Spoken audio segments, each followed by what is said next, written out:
Ania ang nagunang tudling sa Ronda Brigada. Tindera na biktima sa scammer, 59,000 pesos napadala online. Usa patay, usa samdan sa pangkaanay sa motorsiklo ug multicab. 8 ka pamilya sa barangay Baluan Jensen apektado sa pag-awa sa tubig gikan sa Humayan. Mga punuan sa kahoy nangatumba tungod sa kakusog sa hangin. Issue sa cash prize sa GSCYF 2024 gitubag sa SK Federation President.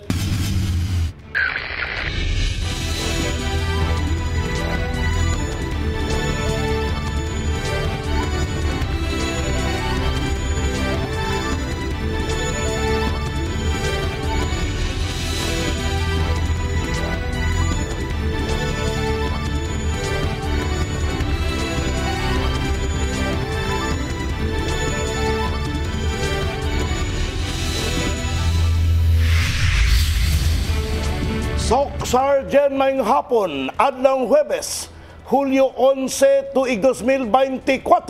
Live, gikan din sa Brigada News Center. Kami ang inyong mga kabrigada nga maghatod sa inyong mga balita nga sakop sa Sok Sergeant. Kini ang Ronda Brigada.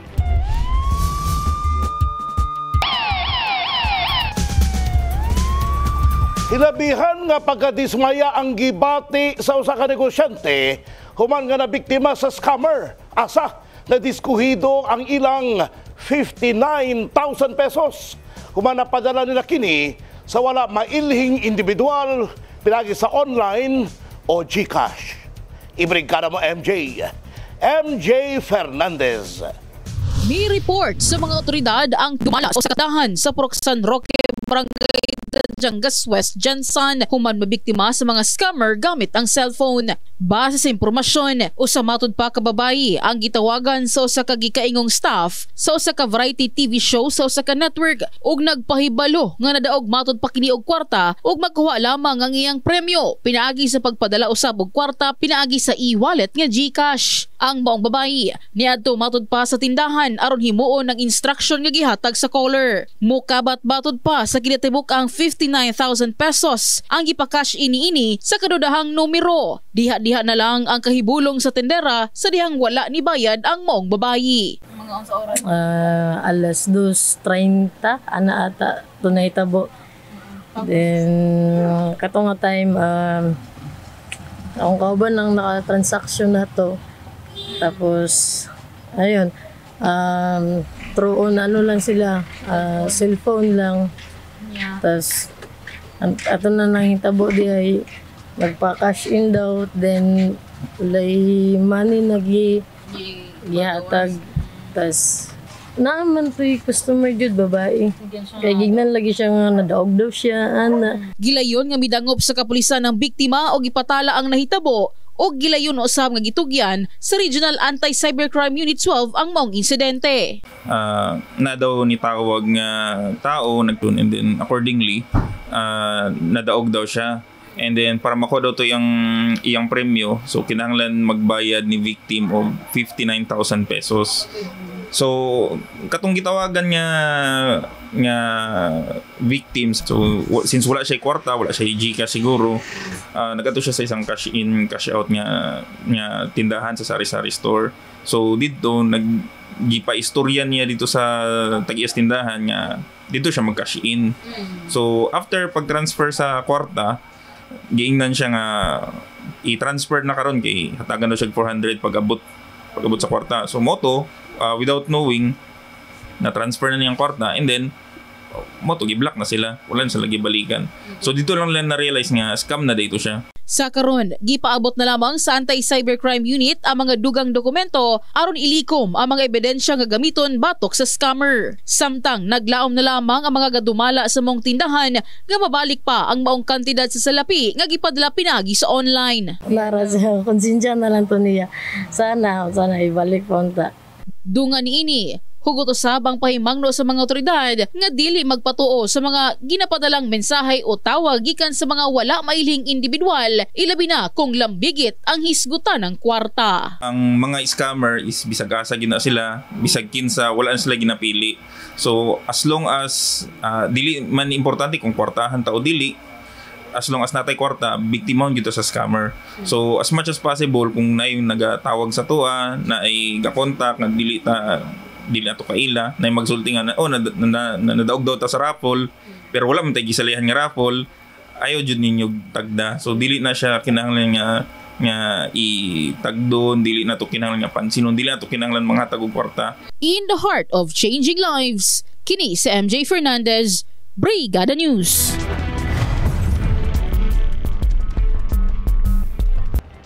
Dead on arrival ang usa ka 18 anyos nga lalaki human malambigit sa insidente sa bangga ang gisakyan niining motorsiklo sa Purok 3, Barangay Malalag, Cogon, Malungon, Sarangani Province. Ibrigada mo, Enemy Mogpon.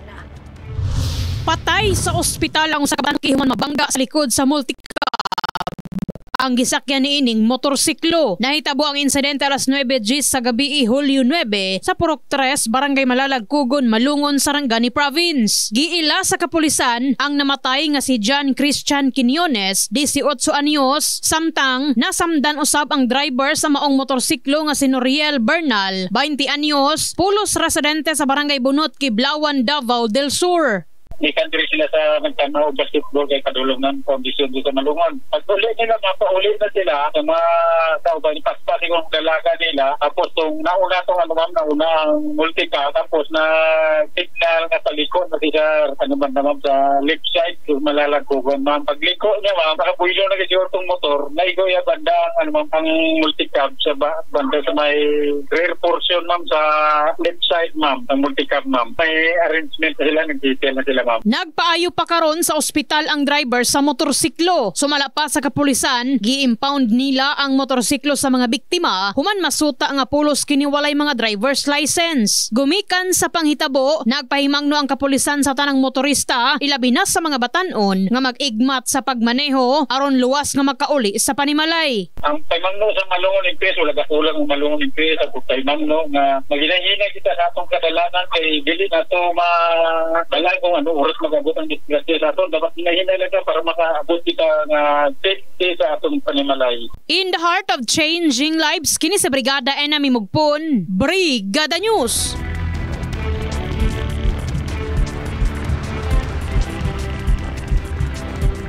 Mikabat sa 8 ka panimalay ang apektado sa pagbaha sa Purok Sheriff Muksin sa Barangay Baluan ning Dakbayan. Ang tubig gikan matud pa sa humayan sa maong lugar. Ibrigada mo Dani Kasi. Nang hinaot ang mga matabangan sa ilang problema matag panahon nga kusog ang ulan. Alang sa residente nga si Abdul Rashid Daniel, nga dugay na nilang ginaantos ang maong problema sa panahon nga ting-ulan.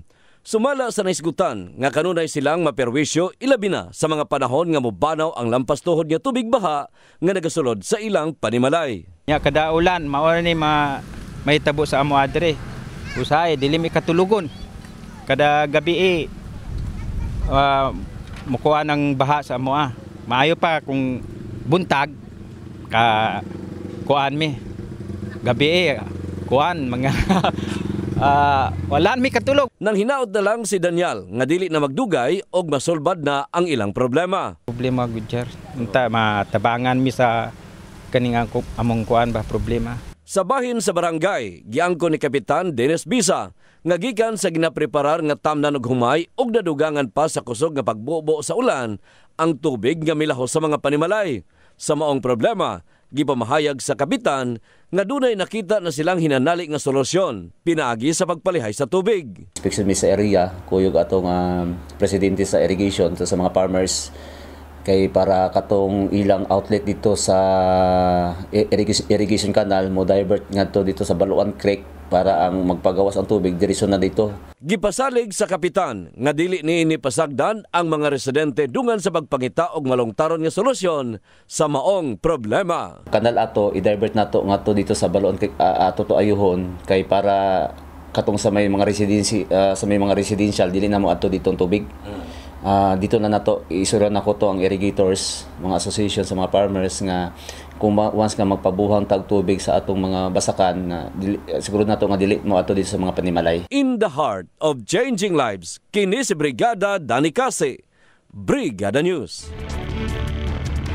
Daling giaksyonan sa mga opisyal sa Barangay Baluan, Jensan ang mga kahoy nga nangatumba o nagbabag sa dalan sa puro ka masagana kaniadtong Hulyo 10 ning tuig. Sumala ni Kapitan Dennis Besa nga ang mga natumba nga kahoy resulta sa kakusog nga hangin o kusog nga pag-ulan. Gamit ang loader ug sa tabang sa mga tanod ug katawhan sa lugar, daling nahawas ang kahoy nga nakaperwisyo sa mga nagaagi sa maong dalan. Nagpasalamat ang kapitan tungod nga wala naapektuhan ang supply sa kuryente. Kakusog sa hangin o sa ulan may naigig kahoy nga natumba kay tungod kay nahumok ang sang lupa. Bali actually dira sa Purok Masagana duwa na ka kahoy na tumba, no.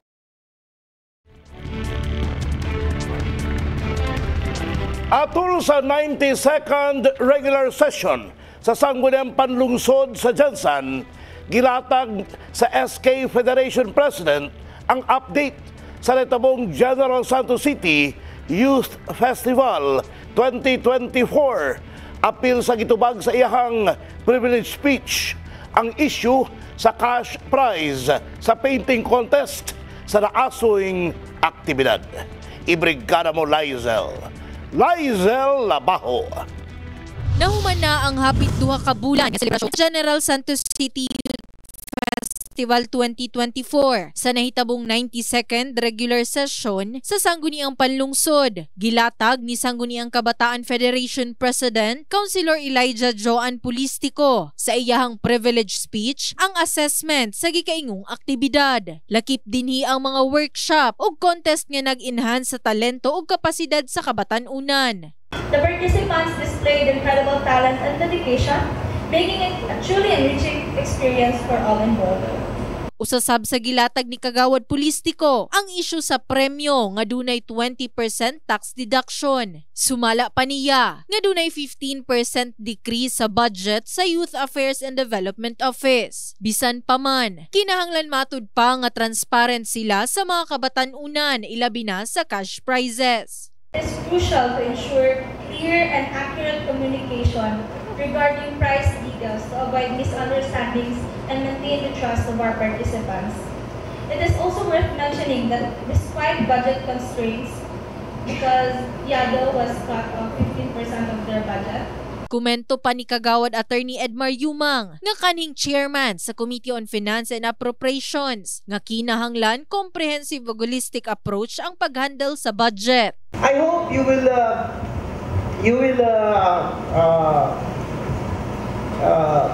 be so vigilant on this matter. Kasi lumiit ang para sa award natin, umingkris naman yun sa JO, which is not good. Tubag pa ni Kagawad Casabuena nga beginner pa lamang si Kagawad Pulistico apan paspas gihapon kini nakakaton. On the process, there's a lot of things to learn. And perhaps those challenges can be a learned lesson. So your suggestion this morning should not be taken negatively, but perhaps a way for us to improve. Sa kinatibukan, gibutyag sa SK Federation President ug Kagawad nga pila sa dapat i-enhance sa sunod nga aktibidad mao ang additional funding opportunities ug partnership, coordination, communication ug planning aron dili na mautro ang maong mga problema. Kahinumdumang makapila ka beses nga giadtuan sa news team ang buhatan sa YADO apan wala na kini nakahatag pa sa ilahang pamahayag. In the heart of changing lives, kini si Lizel Labaho, Brigada News. At tangi sa mong pagbalik, pipila ka mananagat apektadong kita tungkol sa maot nga panahon. Laing vendor sa Alabel Market, suportadong reklamo sa kaubanang vendors. Kaning miyembro sa CTG, NPA, gisurrender ang armas sa otoridad. Tanan-tanan sa pagbalik sa Ronda Brigada.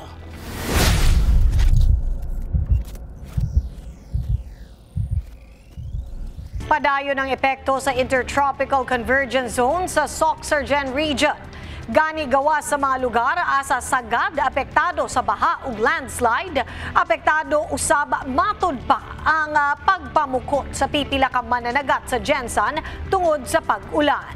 Ibrigado mo, Russell Jean Mantile. Dihit sumala pa karon ang pagpamukot sa pila mananagat sa Jensan tungod sa panalagsang kusog nga balod ug mga pag-ulan ilabi na sa hapon o gabi. Si Tatay Guillermo Libawan ang kaning 20 kilos ni ining makuha matag gabi. Karon anaa na lang sa 5 hangtod 10 ka kilos. Swerte na lang matud pa kung mulabaw pa sa nasangpit nga kilo. Nit-nit jud ka lang kay sa panahon pigado kayo. Tapos ang di ni kalakaw og kusog ang hangin. Di na hilaplin. Pila ka kilo na makuha ron?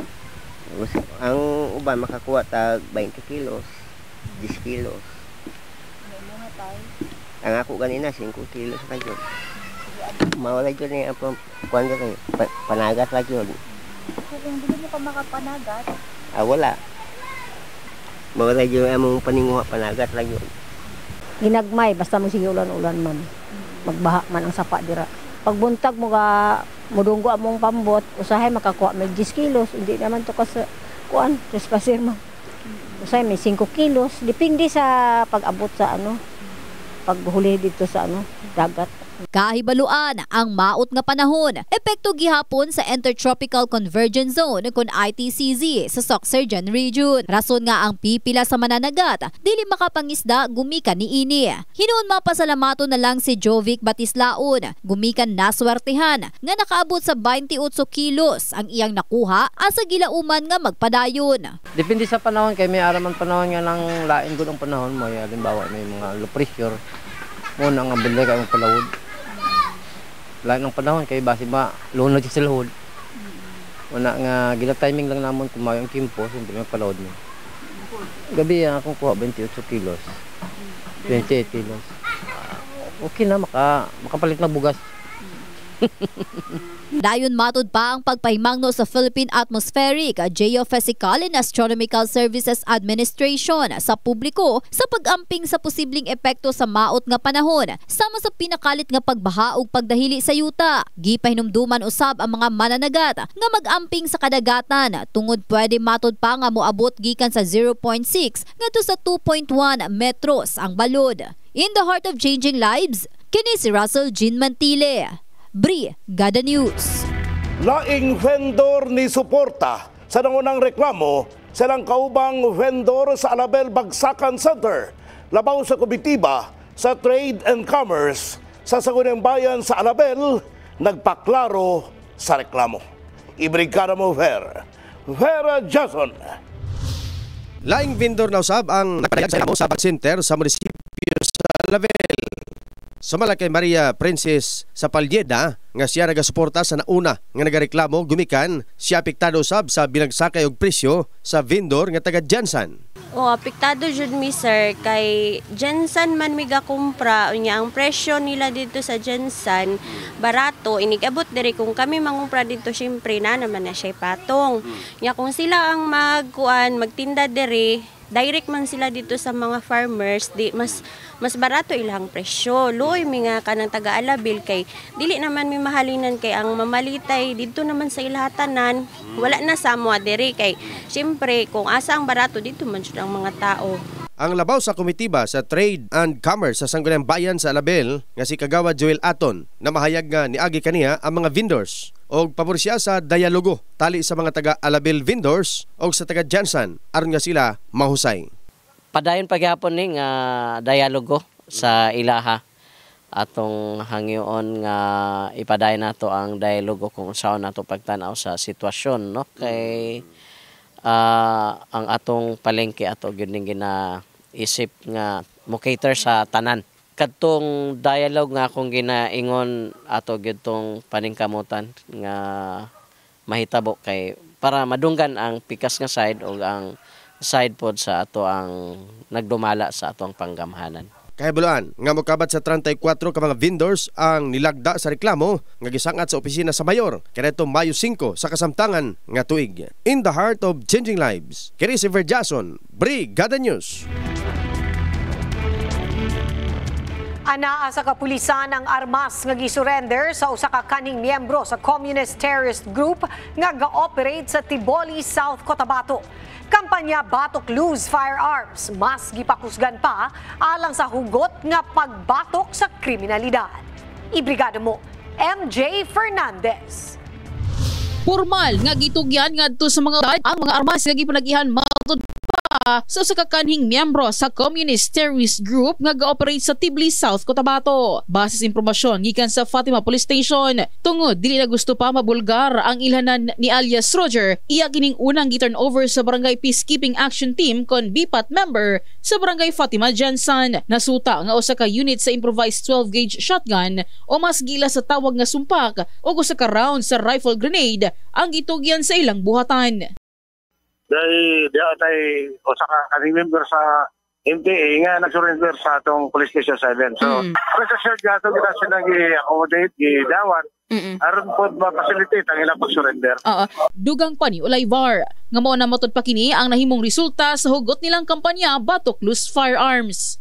Ang atong mga operations yan, dili gid kailangan kuagit na effective kayo pinagi sa katagod mga information sa mga tao. Nasayrang usa sa mga tumong sa kaning CTG member sa pag-turnover niini sa kapulisan ang kawadon matud pa og interes nga huptan pa ang maong armas. In the heart of changing lives, kini si MJ Fernandez, Brigada News. Usa ka dakong sawa ang nakit-an sa mga residente sa Purok Manigaya, Buayan, Jansan pasado alas 10 sa gabi, Hulyo 10 ning tuiga. Sa video nga kuha sa usa ka netizen, kitabangan kini og dakop sa mga residente alang sa seguridad sa mga nagaagi sa dalan. Kini na sumala pa ay kaduang higayon nga dunay nakit-ang dakong halas sa nasampit nga lugar duol sa Barangay Hall. Asa gilang mong halas nga usa ka reticulated phyton kun sawah. Sa karon na turnover na ang nasampit ngadto sa mga personahe sa Environmental Management Bureau o personahe sa City Environment and Natural Resources Office Jansan alang sa tukmang kabutangan ni ini.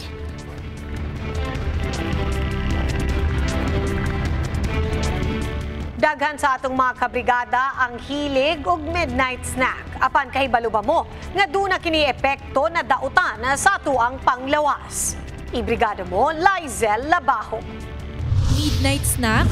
Naandad na sa nating sige na derder. Alas 7 sa gabi, nagapanihapon na matud pa siya. Apan inig-abot sa pasado alas 10, 11 ug 12, ginagutom na kini. Rason nga matagabi isab matud pa siya ga midnight snack. Usahay karang depende sa kuan sa daw taga-adlaw ma'am. Duha ka oras lang sab ang nilabay, matulugan na matud pa siya. Rason nga usahay manakit iyahang tiyan. Kaagi sab ka na sa kauban ni ini nga si Brenda Sanico. Usahay ma'am karang gutmon dayon ko pagkabuntag ana gud kay mo diretso dayon ko si kay naga magud ko magutom magud ka ng sigig cellphone tapos ko magutom jud siya. Gani ang midnight snack, wala ka na ginaingganyo sa city nutritionist sa Jansan nga si Imelda Salvero. Inig oras na sa ting tulog, dili na matud pa advisable nga mukaon pa. Kay nga no mukaon pa man ka sa gabi, matulog naman ta. So for what na, no? Anong paano na may-use sa atong lawas? Usa sab matud pa kini sa rason nganong mas daghan ang cases sa overweight kon obese sa Jansan. Naa na siya ma-store na siya sa ato ang lawas. Mao nang kadaganan maging overweight kay hindi yan kaagad lalabas yung mga fats.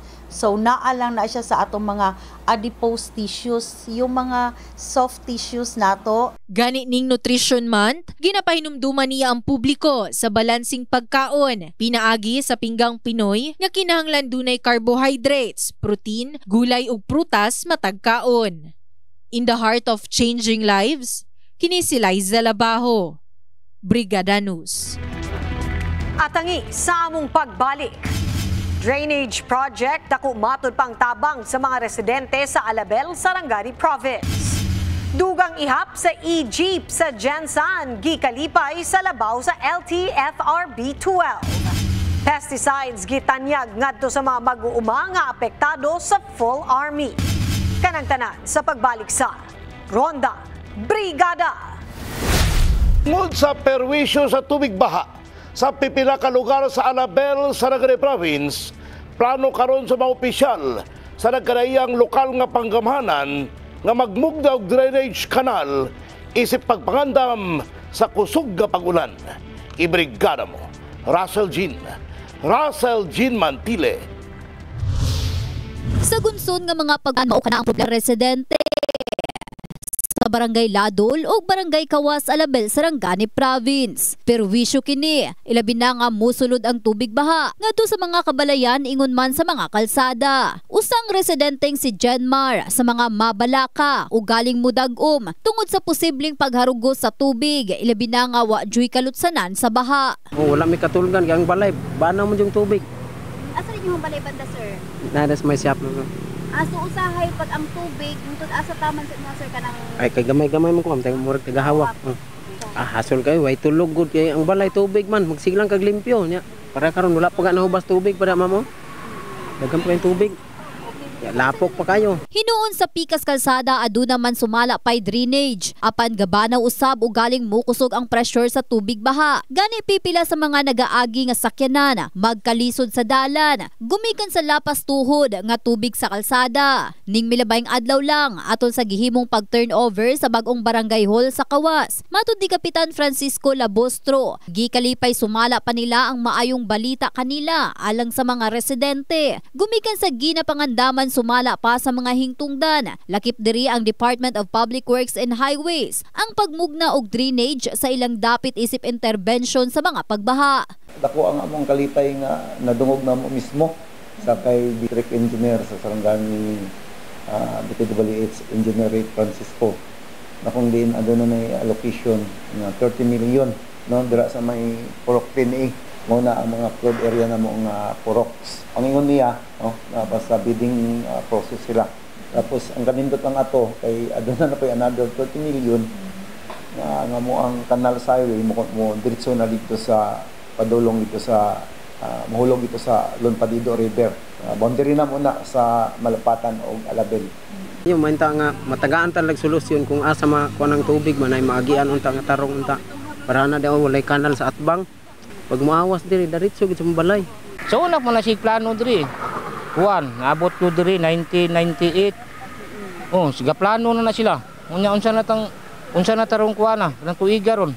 Nahurot na plano, mamatay na lang siguro ta ng plano. Aksyonan jud nila ma'am kay luoy mo paming lumulupyo diri dapita. Oh, kada ulan sa isa ka tuig, muulag kaduha, kusog. Kaduha po yung baha. 30 milyones sumala pa ang gigahing pondo alang sa maong proyektong drainage. Asa lauman nga dili magdugay, maaprobahan na ang maong alokasyon aron nga masugdan na kini og mapahimuslan sa publiko. 100% makanapugnanan na siya nga outlet mo hulog dito sa may sapa. So makatabang gid na siya.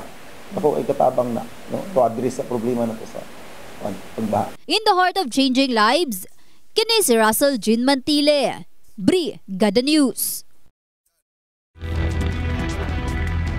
Gikalipay sa labaw sa Land Transportation Franchising and Regulatory Board kon LTFRB 12 ang dugang ihap sa mga electronic kon modernized jeepney sa syudad sa General Santos.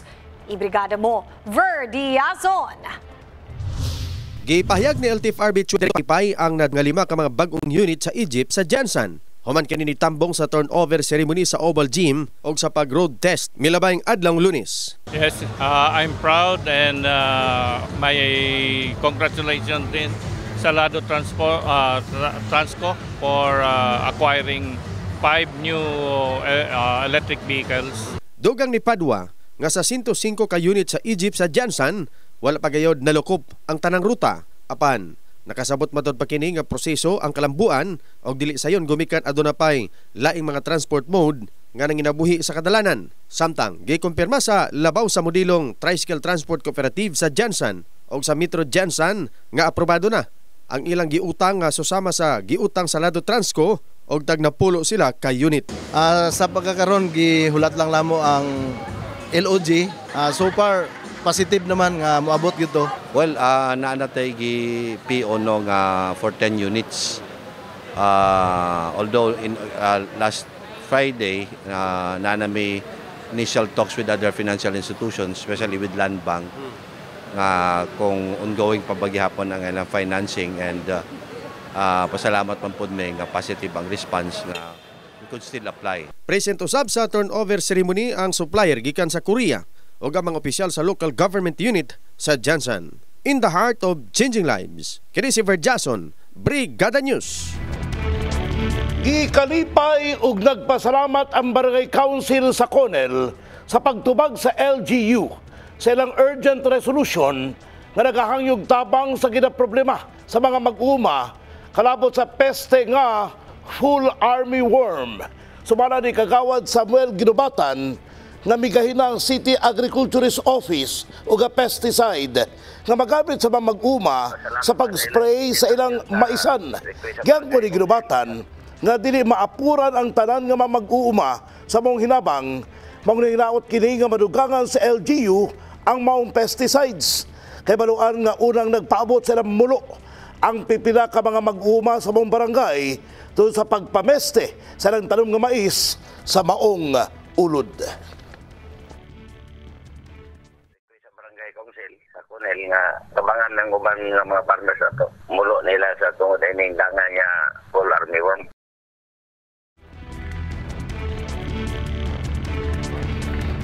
Padayon gihapon sa pagdawat ang Kabrigada Foundation Incorporated alang adto sa mga kabrigada nga nanginahanglan og hinabang. Alang sa cash donation, mamahimo kining ipadala sa Kabrigada Foundation Incorporated Security Bank Account Number 0000557607331. Alang sa in-kind donations, ipadala kini sa Brigada Complex nga nahimutang sa NLSA Road, Barangay San Isidro, General Santos City. Sa mga gustong mahimong Brigada Volunteer, pwedeng mudangop dinhi sa estasyon ug magpalista. Mao kana ang naglangkob sa Ronda Brigada karong adlang Huwebes. Mga storyang 24 oras nga gitutukan sa news team sa Brigada TV. Ako si Brigada Dale Bartalaba, in the heart of changing lives. Kinatibuk ang pagserbisyo hatod alang sa publiko. Walay sagol bakak, tanan alang sa kamaturan.